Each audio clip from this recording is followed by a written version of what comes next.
गुरुदेव ये कैसा दंड है, आखिर आप ही प्रकट करें, हम उस राजा को कैसा दंड दें। ध्यान रखो चारों भाइयों, मैं बतलाता हूँ तुझको कैसा दंड दिलाना है। आज्ञा कीजिए। और रहे राम तुम्हें बतलाता हो, अब कैसा दंड दिलाना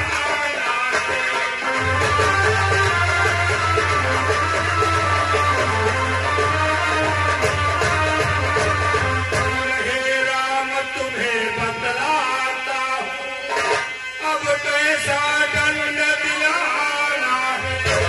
और वो सिंहाने के अभिमानी का तुम्हें शीश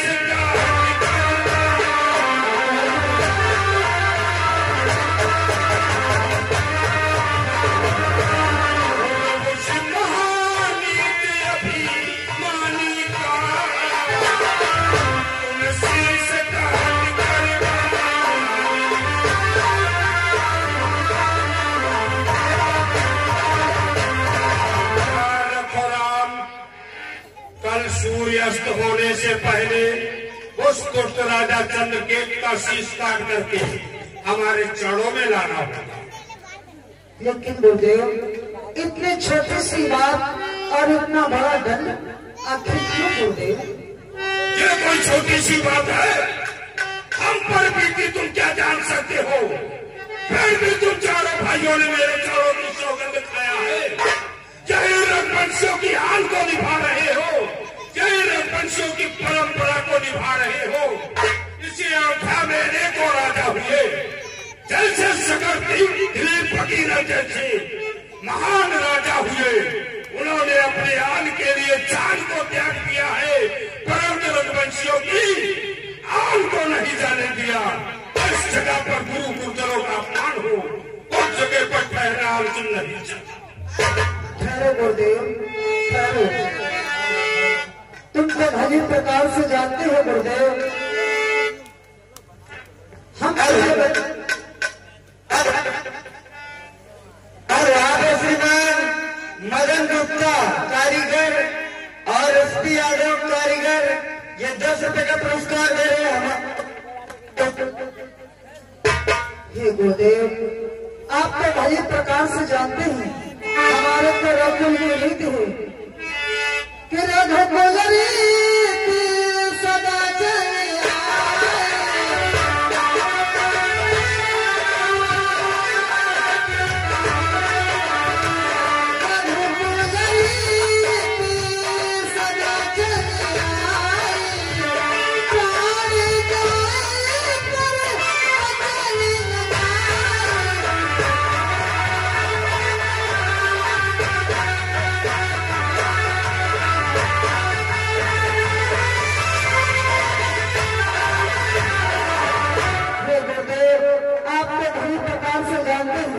हमारे रघुकुल के रीत है क्यों न मेरे प्राण चले जाए, बल्कि हम बचे नहीं जाने देते हैं। और गुरुदेव आपका निर्णय है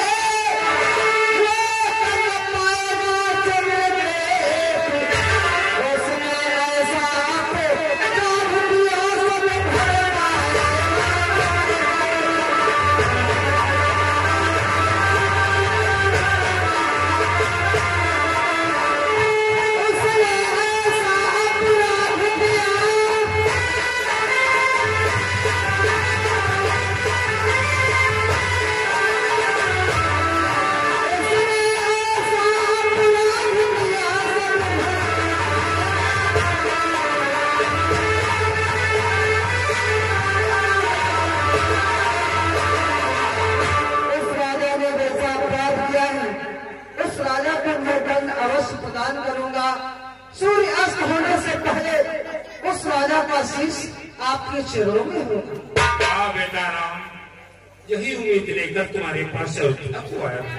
लक्ष्मण भैया बड़ा सत्यभाग गुरुदेव को बिठाओ और गुरुदेव की सेवा करो।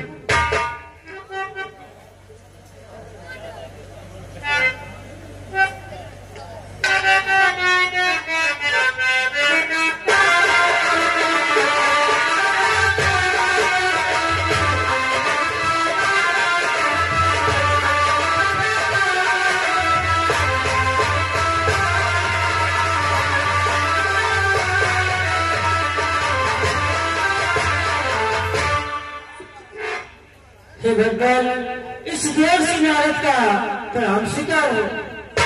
सदा सुखी हो।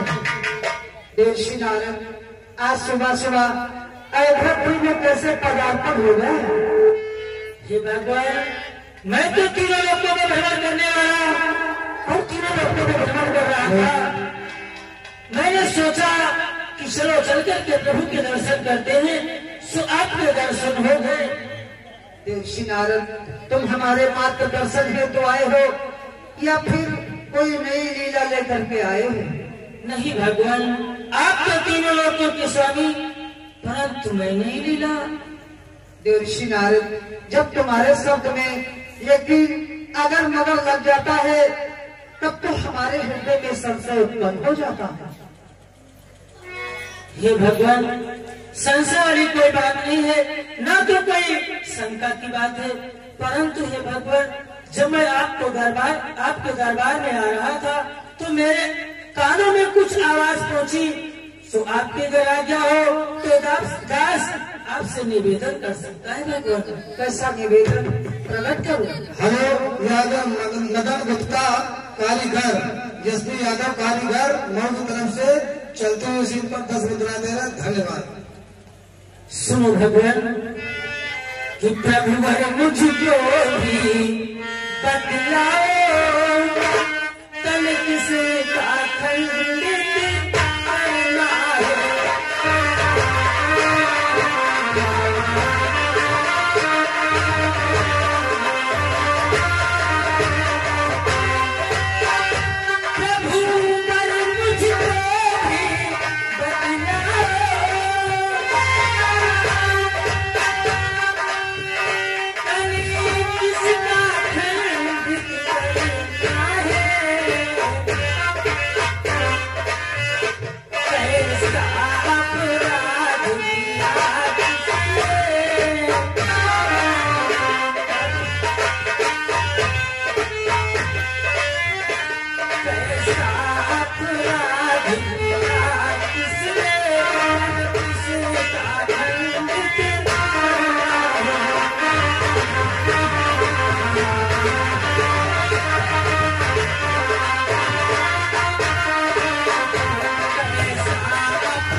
ऐसा दंड दिया है, किसको प्रतिदंड दिया है भगवान? देवर्षि नारद, तुम हमारे प्रतिज्ञा के बारे में जानना चाहते हैं? हाँ भगवान, तो सुनो देवर्षि नारद, कि यदि पूछ रहे सुने ये मुनिवरी आरोप जिसे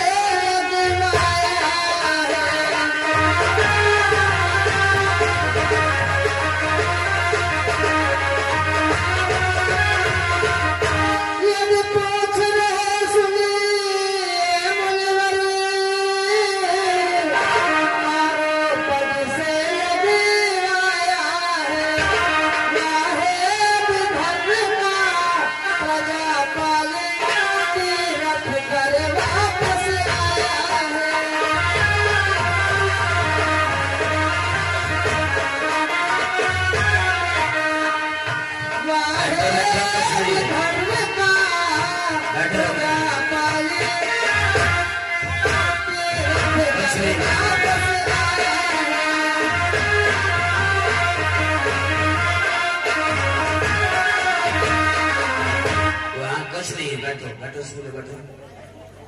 अरे वो असल 100 ग्राम अंदर वाला मामला है। बैठो आप लोग, बैठो। देवर्षि नारद, केवल देश का राजा चंद्रकेतु समस्त तीर्थों का भ्रमण करके पुनः वापस आया है। देश यादव कृष्णा यादव की तरफ से 10 मुद्राएं 11 वाटर ढोला वाटर को दे रहे हैं। धन्यवाद। हेलो, आप है श्रीमान धनीराम शर्मा, बसंत विहार लखनऊ की तरफ से 20 रुपए का पुरस्कार दे रहे। चलते सीन पे धन्यवाद। देवर्षि नारद, और जानते उसने कैसा अपराध किया है? कि गंगा में अपनी नौका से मुनि कौशिक को टकराया है।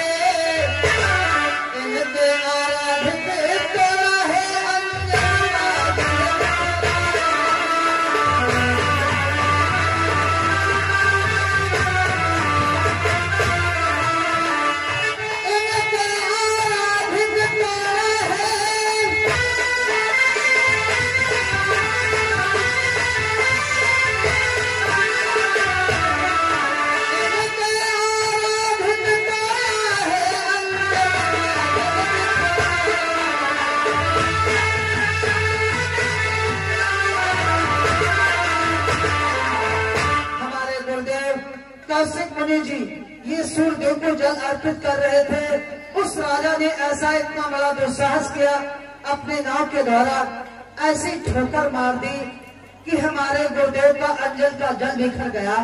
इनका सूर्यदेव भगवान से ध्यान टूट गया, वो दंड योग्य है।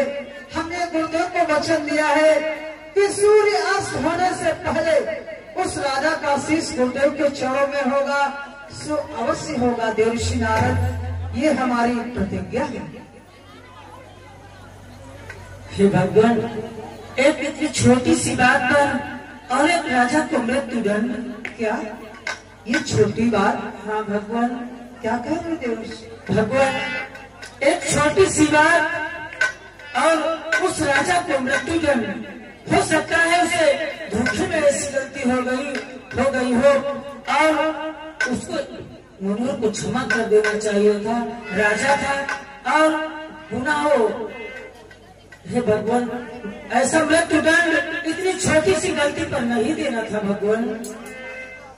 हे मुनिवर, जानते हो कि भगवान इसमें अब याद नहीं, कुछ भूल हुई जाने है।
उसे क्षमा कर देना चाहिए था। मुझे मालूम होता है कि राजा चंद्रचूड़ इतना बड़ा दोषी नहीं है, जितने बड़े दोषी आपके गुरु है।